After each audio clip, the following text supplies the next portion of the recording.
Hello students, welcome to M K mathematics YouTube channel. तो आज हम करने वाले हैं एक बहुत इंपॉर्टेंट क्वेश्चन जो कि है प्रूव दैट √3 इज़ इरेशनल। ठीक है, इस टाइप के कई क्वेश्चन बनते हैं √2, √5, √7। तो आज हम करने वाले हैं √3। तो देखिए, सबसे पहले आपको क्या करना है, इसमें आपको उल्टा मान के चलना है। आपको प्रूव करना है इरेशनल, तो आपको उल्टा मानना है इसका रैशनल। तो हम लेट करते हैं, let √3 is a rational number. तो अगर √3 रैशनल नंबर होगा तो √3 को हम किस फॉर्म में लिख सकते हैं। आपको रैशनल नंबर पता ही होगा, रैशनल नंबर वो होते हैं जो P/Q फॉर्म में हम लिख सकते हैं। तो √3 किसके इक्वल होगा, P/Q फॉर्म में हम इसको लिख सकते हैं। अब यहाँ पे कंडीशन अप्लाई ये होती है कि P and Q are coprime number. ये कंडीशन यहाँ पे आएगी कि P एंड Q क्या है, कोप्राइम नंबर। साथ में एंड Q भी क्या होता है यहाँ पे, नॉट इक्वल टू 0 होता है। सही है। अब देखिए आपको क्या करना है, Q को आपकी इसके साथ क्रॉस मल्टीप्लाई कीजिए। तो √3Q इज इक्वल टू में आ गया P। फिर इसके बाद आपको स्टेप करना है स्केयरिंग ऑन बोथ साइड्स। देखिए पहले हम ये देख लेते हैं, P and Q are coprime number है। कोप्राइम मतलब जिनका HCF 1 होता है। तो मैं यहाँ पे लिख देती हूँ जिनका HCF क्या है, 1। तो देखिए कॉन्सेप्ट समझिए आप क्वेश्चन का।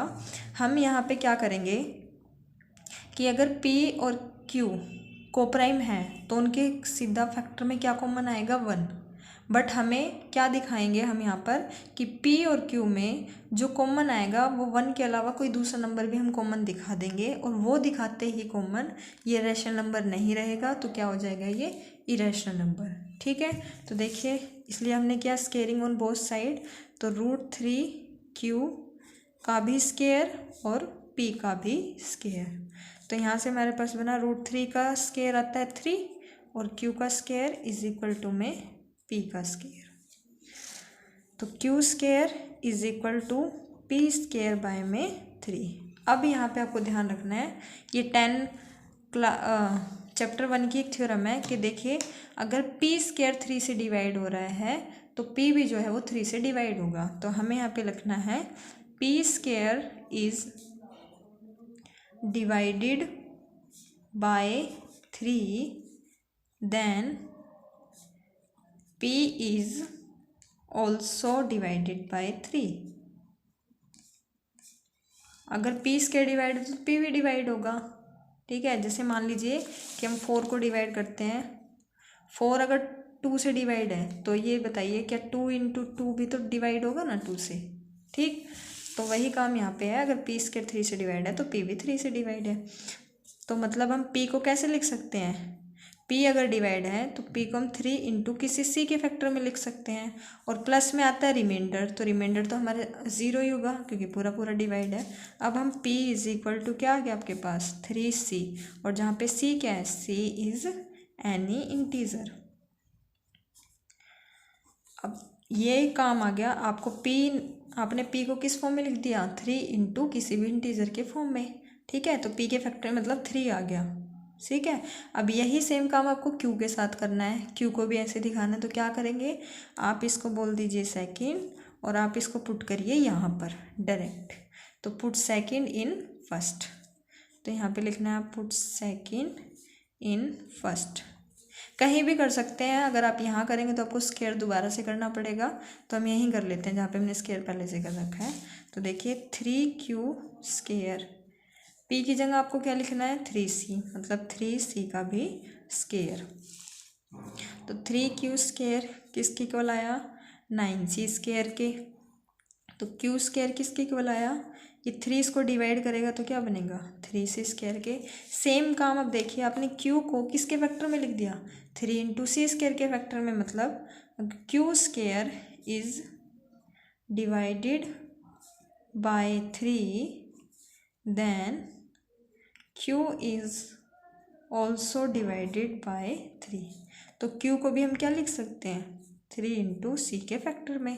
अब यहाँ से आ गई हमारी 3rd। अब देखिए p को भी आपने 3 इंटू सी के फैक्टर में लिख दिया और आपने q को भी 3 इंटू सी के फैक्टर में लिख दिया। c कोई भी इंटीजर है, बट हमने तो p और q क्या माने थे, हमने तो p और q को प्राइम नंबर माने थे, मतलब कि p और q में सिर्फ क्या कॉमन आएगा 1, बट यहाँ पे p और q में क्या कॉमन आ रहा है 3, तो क्या हो गया, तो मतलब ये को प्राइम नहीं है, और अगर को प्राइम नहीं है तो ये क्या है, ये रैशनल नंबर भी नहीं है, तो हमारी जो हमने एज्यूम किया था वो हमारा हो जाएगा गलत। ठीक है, तो यही चीज़ आपको अपनी लैंग्वेज में उतारनी है।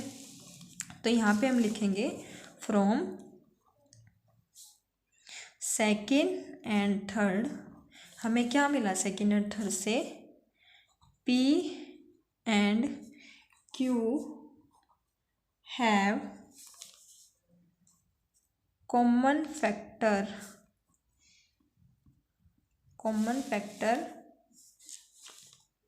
3 अदर देन 1 के अलावा आपको कॉमन फैक्टर क्या बन गया है 3। ठीक है, तो फिर आपको लिखना है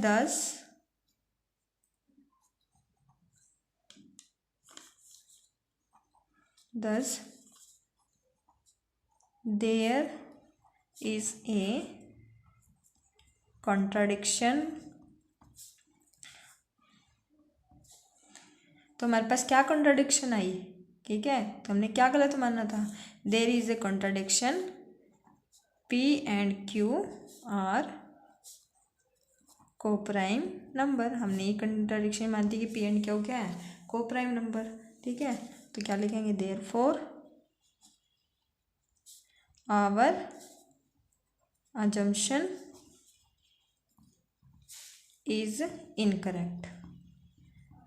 इनकरेक्ट क्या थी कि वो रैशनल नंबर है, तो हैंस, बस आपको इतना लिखना है, हैंस √3 इज इरेशनल। यहाँ की जो ये 3-4 लाइनें ये आपके लिए बहुत इंपॉर्टेंट है। ठीक है, आप इनको लिखना मत भूलिएगा। तो इस तरीके से हमें ये क्वेश्चन को प्रूव करना है कि √3 क्या है, इरेशनल।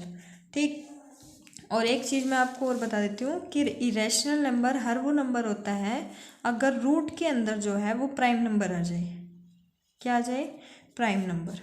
ठीक है, तो जैसे प्राइम नंबर कहाँ से स्टार्ट होता है, 2 से, तो √2, √3, √5, √7 अंदर जो है रूट के वो प्राइम नंबर होना चाहिए।